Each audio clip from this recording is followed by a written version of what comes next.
More than 20 states have introduced legislation that would limit teaching critical race theory in their public schools. 5 states so far have actually moved to ban educators from teaching it. In Florida, an amendment prohibits teaching, quote, that racism is embedded in American society and its legal systems in order to uphold the supremacy of white persons.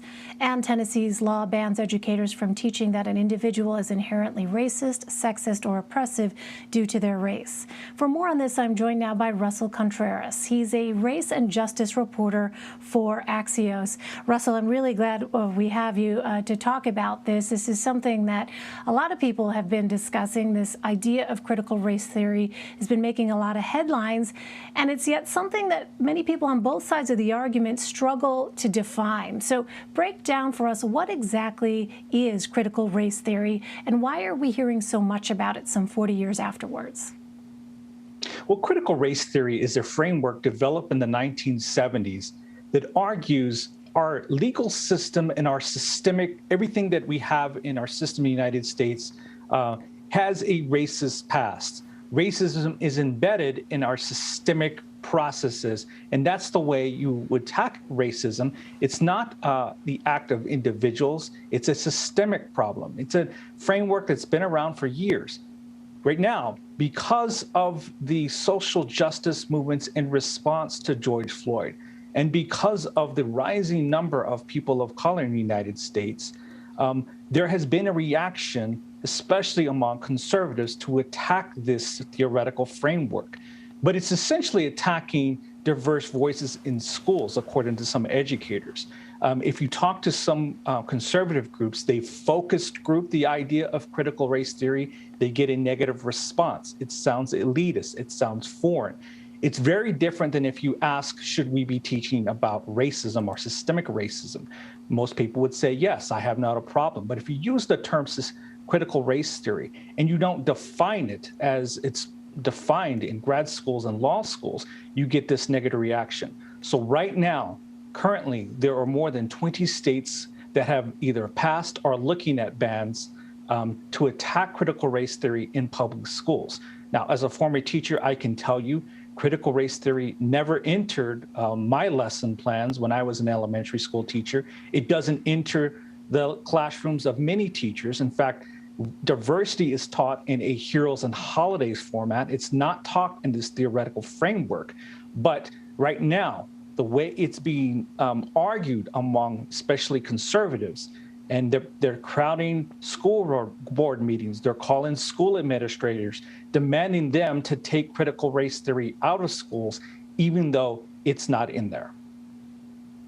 Right, so definitions matter here, as you've just laid out, Russell. With so many state legislatures prioritizing banning critical race theory, what is some of the precise language that you are seeing in those bans? Well, there's a group called the Citizens for Renewing America. It's founded by a White House budget director under former President Trump. They offer model language for activists to adopt in introducing bans on critical race theory. And here's some of the things they say. They say critical race theory, these laws that equity, intersectionality, social justice, and the term woke are racist terms.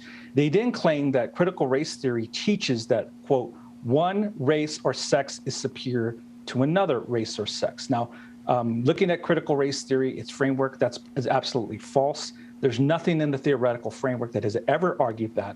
But if you put that in legislation, if you keep saying it on talk radio, if you keep saying it over the internet, that becomes the truth for some people. So right now in school board meetings, people are crowding. They're crowding what usually are regular, boring Zoom sessions over social studies standards.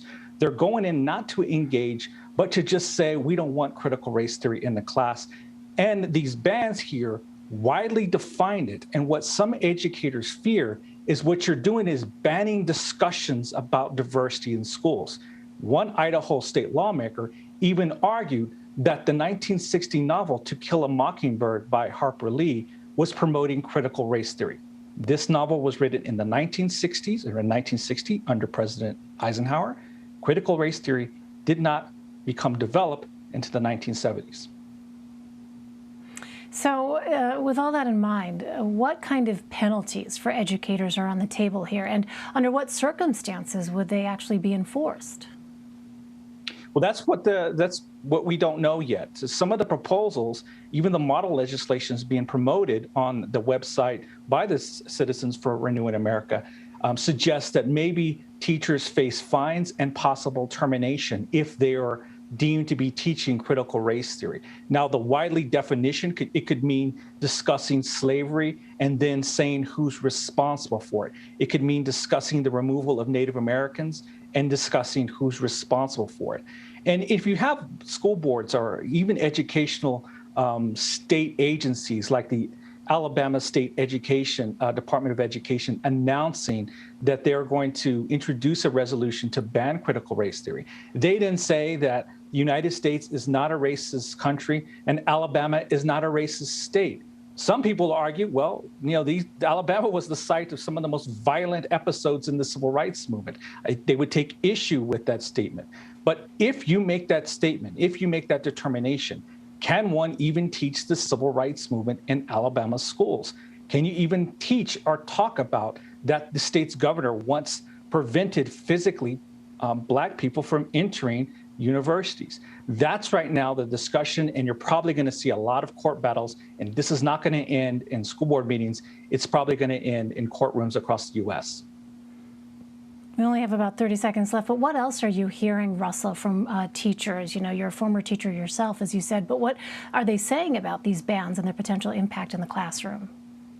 Well, some administrators say this is all they're talking about. Some teachers are saying they're facing death threats, discussions. They don't know in this summer, right now, when they're preparing for lesson plans, what they should be doing when Hispanic Heritage Month comes next year, when Black History Month comes in.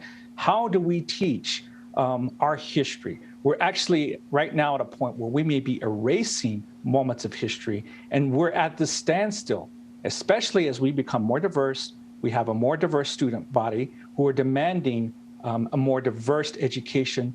What are we to do? That remains the question.